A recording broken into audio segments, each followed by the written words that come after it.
موسیٰ علیہ السلام کے پاس ایک شخص حاضر ہوا اور کہنے لگا کہ حضور مجھے جانوروں کی بولیاں سکھا دیجئے، مجھے اس بات کا بڑا شوق ہے۔ آپ نے فرمایا تمہارا یہ شوق اچھا نہیں، تم اس بات کو رہنے دو۔ اس نے کہا حضور آپ کا اس میں کیا نقصان ہے، میرا ایک شوق ہے، اسے پورا کر ہی دیجئے۔ حضرت موسیٰ علیہ السلام نے اللہ پاک سے عرض کی کہ مولا یہ بندہ مجھ سے اس بات کا اصرار کر رہا ہے، ارشاد فرما کہ میں کیا کروں۔ حکم الہی ہوا کہ جب یہ شخص باز نہیں آتا تو تم اسے جانوروں کی بولیاں سکھا دو۔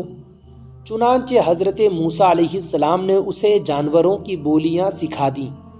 اس شخص نے ایک مرغ اور ایک کتا پال رکھا تھا۔ ایک دن کھانا کھانے کے بعد اس کی خادمہ نے دسترخوان جو جھاڑا تو روٹی کا ایک ٹکڑا گرا۔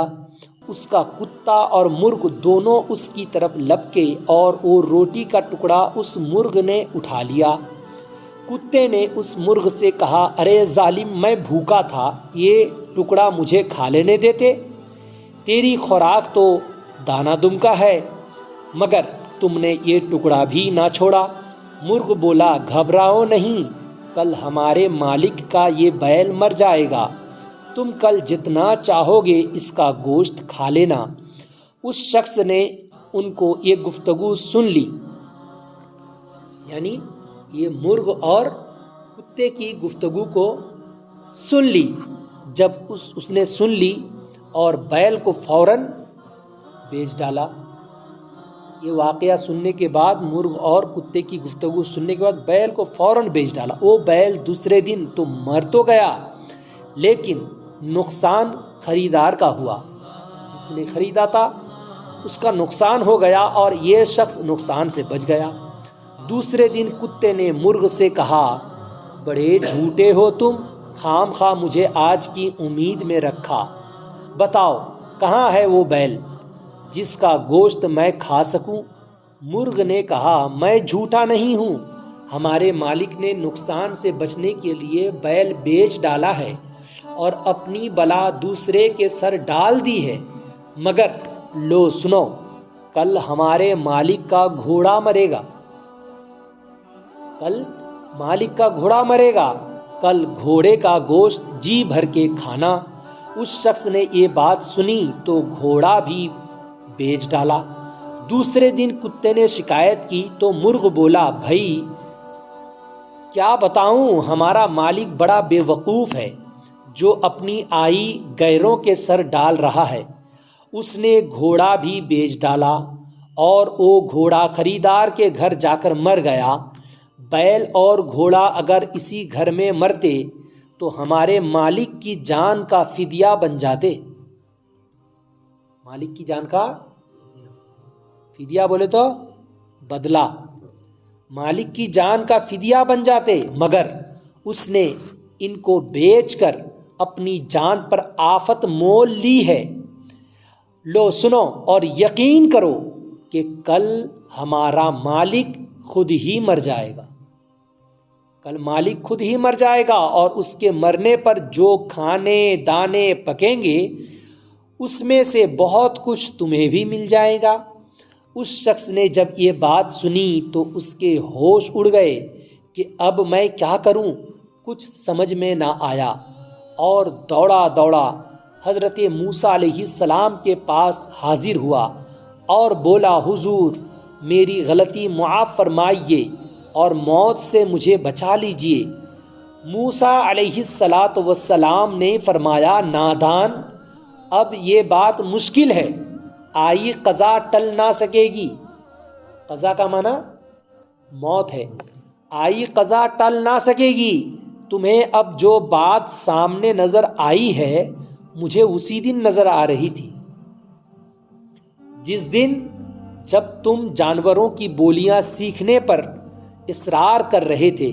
اب مرنے کے لیے تیار ہو جا، مرنے کے لیے تیار ہو جا۔ چنانچہ دوسرے دن وہ شخص مر گیا۔ حضرات اس سے سبق کیا ملا کہ مال و دولت پر اگر کوئی آفت نازل ہو اور کسی قسم کا کوئی نقصان ہو جائے تو انسان کو غم اور شکوہ نہ کرنا چاہیے۔ برسات بہت زیادہ ہوئی، کھیت برباد ہو گئے، لوگ شکوے شکایت کرنا لگتے ہیں اور لوگ طرح طرح کی باتیں کرتے، ناشکری کے الفاظ منہ سے نکالتے۔ ایسا نہیں کرنا چاہیے۔ کھیت اگر آپ کی برسات کی وجہ سے یا کسی اور چیز کی وجہ سے برباد ہو رہی ہے، یا آپ کے گھر کے جانور مر رہے ہیں، یا کوئی اور پریشانی آئی، تو اس میں اللہ کا شکر ادا کرنا چاہیے۔ کیوں؟ اس لیے کہ سمجھنا تو یہ چاہیے کہ جو ہوا بہتر ہوا، جو بھی کچھ ہوا بہتر ہوا۔ اگر مال پر یہ آفت نازل نہ ہوتی تو ممکن ہے جان ہلاکت میں پڑ جاتی۔ اسی لیے حضرت غوث اعظم رضی اللہ تعالی عنہ کے جو سچے عاشق ہیں، کتابوں میں لکھا ہے کہ حضرت غوث پاک رضی اللہ تعالی عنہ کے جو لوگ سچے عشق کرنے والے، محبت کرنے والے، ان کو فالو کرنے والے، ان سے الفت رکھنے والے ہوتے ہیں، ان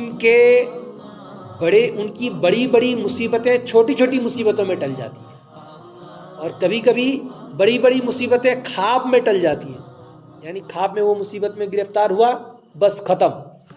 تو ہم لوگوں کو چاہیے کہ گھر میں جو اس وقت اس سے کیا سمجھ میں آئی بات کہ گھر میں جانور وغیرہ جو پالتے ہیں، ایک تو پہلی بات پالنا چاہیے، دوسری بات یہ ہے کہ جانور پر اگر کبھی بلا مصیبت آ جائے تو شکوہ، غم، پریشان نہیں ہونا، یہ ساری چیزیں نہیں کرنا، بلکہ مسکراتے ہی رہنا، اللہ کا شکر ادا کرنا کہ شاید اللہ نے میرے جان کی آفت کو میرے مال سے گزار دی ہے کہ نہیں۔